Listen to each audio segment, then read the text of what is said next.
Isn't that view gorgeous? This is Daymar, named after a character in a children's story. Daymar has become a hotspot for miners, sightseers, and the location of the annual Daymar Rally.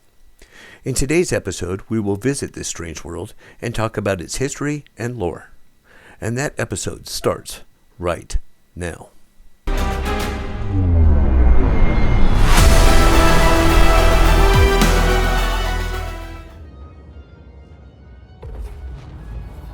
Welcome to Daymar. This is my favorite moon for mining because of the abundant mining resources, including large percentages of bexylite and quantanium.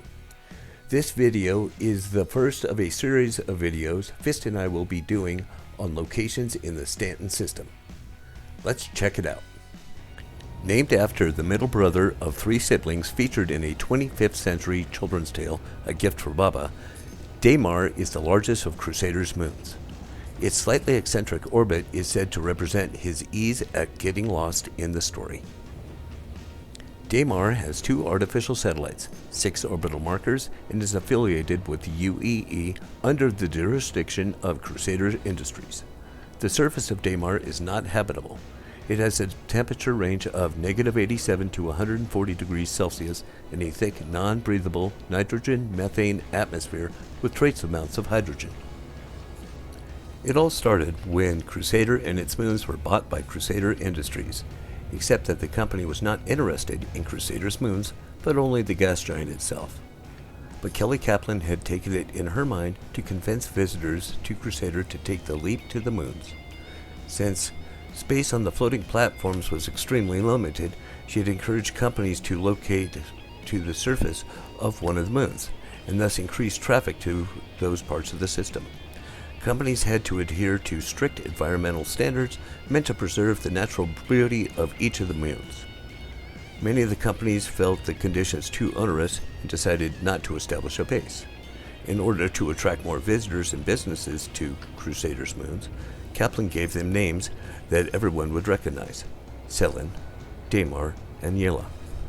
The names were borrowed from characters in a famous 25th century children's story, A Gift for Baba, one of Kaplan's favorite childhood books, in which she had just recently started reading to her own children. The names turned out to be perfect, as each moon had a distinct environment that matched the temperament of each of its namesakes in history. In addition, the fact that this is a space travel story struck well with the spirit of the Crusader company. Although Kaplan's plan to populate the moons did not work out as well as she hoped, several outposts were built and still dot the surface of the moons today. Many outposts are abandoned, but many of them still do business and need carriers to deliver their products and load cargo. The Daymar Rally is an epic, grueling, and annual event that takes place on Daymar. Starting at Shubin Mining Facility, SCD-1, the course corridor is a 510-kilometer race over 3 outposts, 2 Starfarer checkpoints, 1 reclaimer checkpoint called the Betty, through many of the canyons and the dust of Daymar. The Daymar Rally attracts a lot of unsavory elements and is very dangerous. Being that it is only once a year, pirates and guerrilla groups know where to be.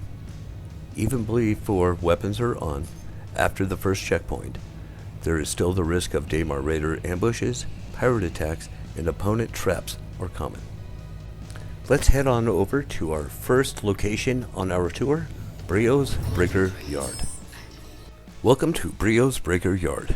From cheap parts to material resale, Brio's Breaker Yard is your one-stop shop for all of your salvage needs. Watch out though, there is no armistice zone here. Our next stop is Dunlow Ridge Aid Shelter. This is Dunlow Ridge Aid Shelter. The ridge above the facility was named for Crusader's former CEO, August Dunlow. Many credit Dunlow's vision as instrumental in transforming Crusader Industries into the company it is today. With that in mind, Dunlow Ridge, with its expansive view of the Daymar landscape, was named in his honor. Our next stop is Wolf Point Aid Shelter. Welcome to Wolf Point, the second of 4 aid shelters on Daymar. Situated above a junction of multiple canyons, Wolf Point earned its name thanks to Crusader surveyor Kelly Strobel, who had excitedly noted in her initial report that, against all odds, it seems a family of wolf-like creatures somehow found its way to settle in the area. Their cries can be heard for kilometers around. However, when further investigation proved that the wolves were merely a prank by a fellow surveyor, the name stuck. Our next stop on our tour is the Newen Waste Management Facility. Enter Newen Waste Management Facility with caution, because it has no armistice zone and is a hazardous waste site. It is labeled Authorized Personnel Only. Our next stop is Arccorp Mining Area 141. Arccorp Mining Area 141 is the first of two larger trade hubs on Daymar. Owned by Arccorp, its main function is to extract minerals for transport to the rest of the Stanton system. Platinum Bay offers vehicle services, making it possible to request land vehicles. The storage facility next to the landing pad also hosts a store that sells minerals, gases, and metals to haulers looking to make a profit. Our next stop is the other large trading hub, Shubin Mining Facility SCD-1.